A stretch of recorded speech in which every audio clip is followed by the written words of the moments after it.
doing this alone. So when it comes to not having classmates, this is a con because so much of what it means to be a UX designer is collaborating with others, is working in a team, is knowing how to be a team player, et cetera, et cetera. So you have to definitely find ways to do this if you're going to be teaching yourself UX. And, you know, the obvious con coming off of what I said when it comes to the pros of teaching yourself UX, the obvious con is the cost. It may not be for everyone, though I will say that the, you know, cost of attending a college program that is focusing on UX or a bootcamp program, you know, those are, I think, investments, but I think that's why the bootcamp world is so attractive to folks, because it is a little bit more cost efficient than maybe, you know, that college program may be. But, you know, it's important to note that these are pros and cons that you have to weigh, I think, even before you consider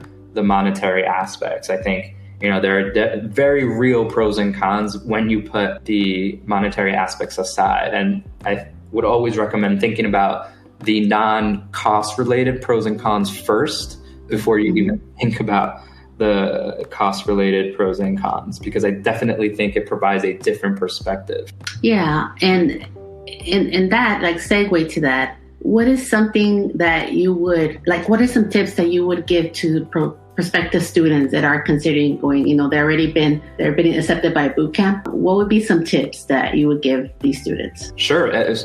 I love that question because there's not a lot of content out there on, okay, I signed up for a bootcamp. Now what do I do? Yeah. Right.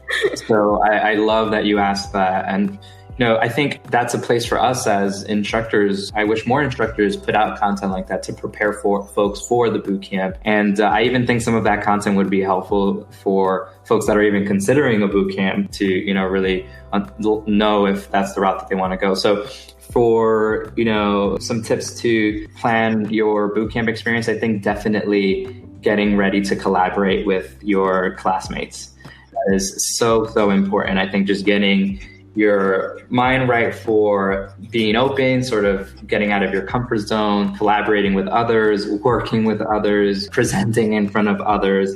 I think the main thing that you could probably waste from a bootcamp experience is not taking advantage of those around you. And one of those main things is your classmates. So getting to know them, getting comfortable with them, and really taking advantage of the fact that you're going to be learning how to work with others when it comes to UX, because you may have experience working with others in a non-UX related field, but working with others in a UX capacity is completely different. So that's definitely my first tip, just, you know, going into that program knowing that you're going to have to collaborate. And then also the second thing is, I've been very surprised how few my students have taken advantage of me as an instructor. And I mean, really taking advantage, not just asking classes, but, you know, asking them to meet on the weekend and chat about your UX goals, asking them to talk to you about their experience. There should not be this weird, you know, distance that you feel you need to keep in place with your instructor. They are there teaching you bootcamp, the class at a bootcamp, because they are passionate, because they have the experience, and because they want to be there. So definitely know to take advantage of that instructor who can teach you so much outside of the classroom, and I know that they'd be willing to. And then also, I would say to be ready to make the time for it. I think, you know, we have to do a better job as bootcamp leaders to advertise that it's not just this quick little thing. I think that, you know, we should do a better job marketing that it is something that you're going to have to dedicate a lot of time to. So whether it's the full-time immersive bootcamp tier or whether it's the part-time tier, I think making sure that you have those 2 to 3, 4, 5, 6 months clear. And no vacation times, probably ready to dedicate that time, because the other really important thing when it comes to boot camps is you get out what you put in. You could make that a great experience, or you can make that a good experience. And the folks that make it a great experience put themselves in a position to leave that experience with more preparedness than those that just, wanted to make it a good experience. So those are some beginner thoughts. I hope that was okay.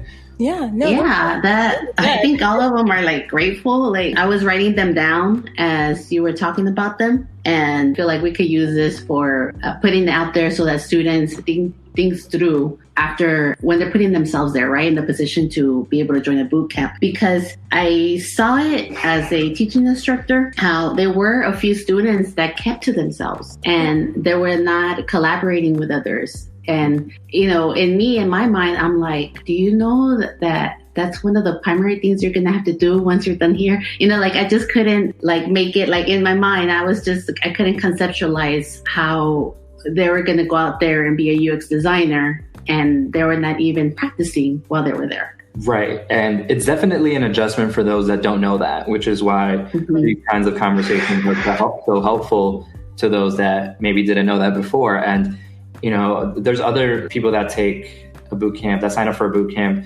that are just seeing what UX is all about. So I definitely understand, maybe some folks are a little hesitant at first, but once you see how collaborative UX is, I completely agree with you. You have to really shake out of that. And, it's hard. And I'm not trying to be, insensitive to the fact that it is hard, but you're so right. Everything that comes with being a UX designer, it comes down to people, whether it's considering people, your users, whether it's considering people, your teammates, whether it's considering people, the stakeholders, or whether it's just putting together a story for people, whether it's for your product, for your process, or for, getting buy-in.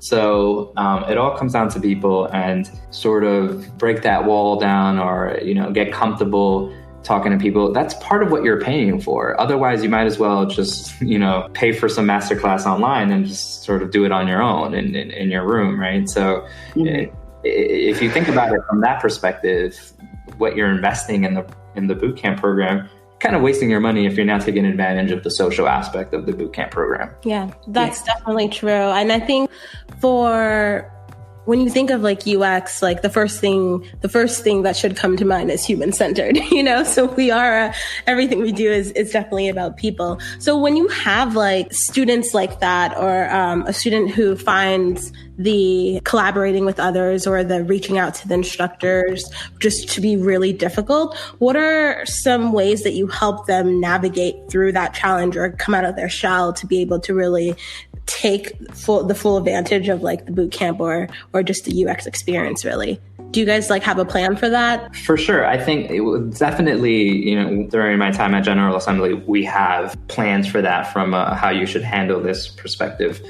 For me personally, though, as an instructor, aside from, those prepackaged plans, for me, it comes down to practicing empathy in the same way that I would for my users, for my students.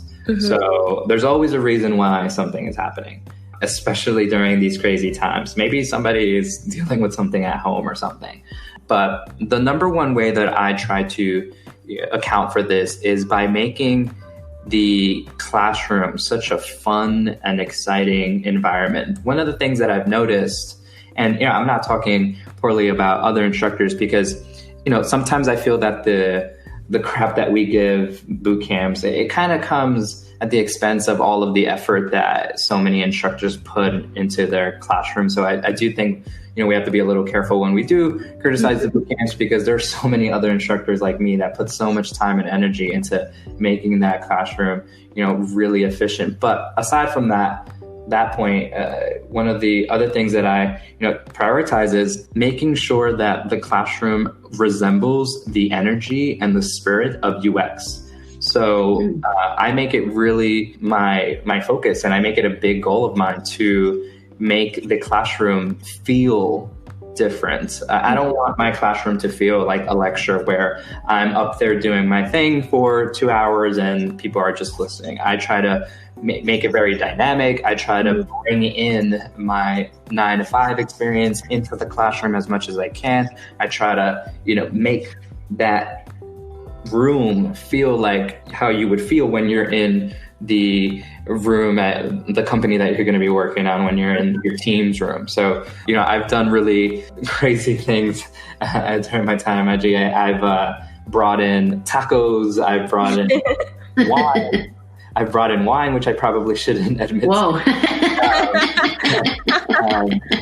As an instructor, I really take that seriously, breaking down those walls. And I found that, I haven't had that problem a lot because I think that I'm doing, not to pat myself on the back, but I do think I'm doing a pretty good job and I feel like I have done a good job at making everyone feel comfortable. So I don't think the onus is solely on the student. I do think it's on us as UX educators. And, UX is, to me, one of the most exciting fields out there right now. So when we teach it, it should feel that way. And that's what it comes down to for me. That sounds so much fun. I feel like you're definitely right when it comes to making the classroom space feel like what UX is, because that is, I can imagine that, because during some of our lectures with our GA instructors, there are some classes where I was like, oh my God, I can't wait to be in the real world. This is going to be so much fun. Mm-hmm. Because the instructors helped me get excited about what I was doing, what I was learning, and what to look forward to, So that's really important. Absolutely. Yeah. This concludes part 1 of our interview. We'll now listen to a few words from our sponsor, and then we'll dive into part 2.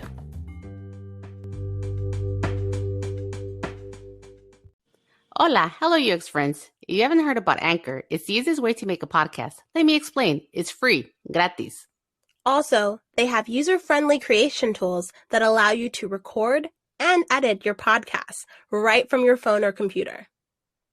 And Anchor will distribute your podcast for you, so it can be heard on Spotify, Apple Podcasts, and many more. Plus, you can make money from your podcast with no minimum listenership. Make it rain, baby.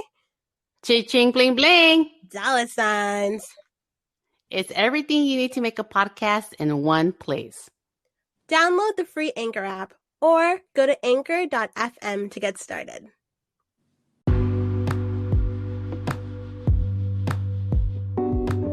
Welcome back. And now let's begin part 2 of our interview with Miguel.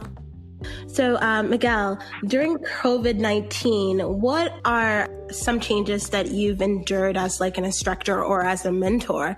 Definitely. Thanks for that question, Abby. I definitely think that our entire UX education space has been disrupted, as has everything by COVID, and teaching remotely definitely has its challenges for sure. Mm-hmm. So at my GA, bootcamp course, my students were the first, that class was the first to experience the shift. So they had signed up for an in-person course, but unfortunately they had to have experienced the course online, and they were the first class to do that at that time, or part of the first group of classes to do that. So it was definitely tough. I hadn't taught online before. I have mentored online, obviously, because people reach out to me on LinkedIn and I make myself available online. So I'm used to, the Zoom calls and the Uber conference calls online when it comes to mentorship, but definitely wasn't used to that at all when it came to instruction. And coming off of, the last question, the last bit that we were talking about when it comes to, how much we have to put as instructors into the classroom to resemble that energy, it's very difficult to do that online. However, at the same time, my students, specifically that class, at the end of the course, they felt very thankful to have had that class during the pandemic because they had something to look forward to. It felt more purposeful. And that's why I'd say, just really quickly before I finish answering the question, to anyone debating coming up in UX right now, I'd say do it. It's definitely a crazy time in general, but it could be a great time for new UXers to lock in and just, learn and focus on their come up. But, for me, one of the things that I did was I just tried to bring in those same tactics that I did in person to, remote. I tried to bring that energy. And one of the things that I've noticed when it comes to how we as educators have pivoted to online, we still kind of follow the same archaic strategies where it's just the person talking for 2 hours. And I think that's such a mistake, especially when everybody's at home and they're looking at their screen and it looks like they're looking, but they could easily be, on the browser or on LinkedIn or doing whatever. So I think it's important to step outside of the driver's seat and let the students drive. So that's the main thing that I did that I think really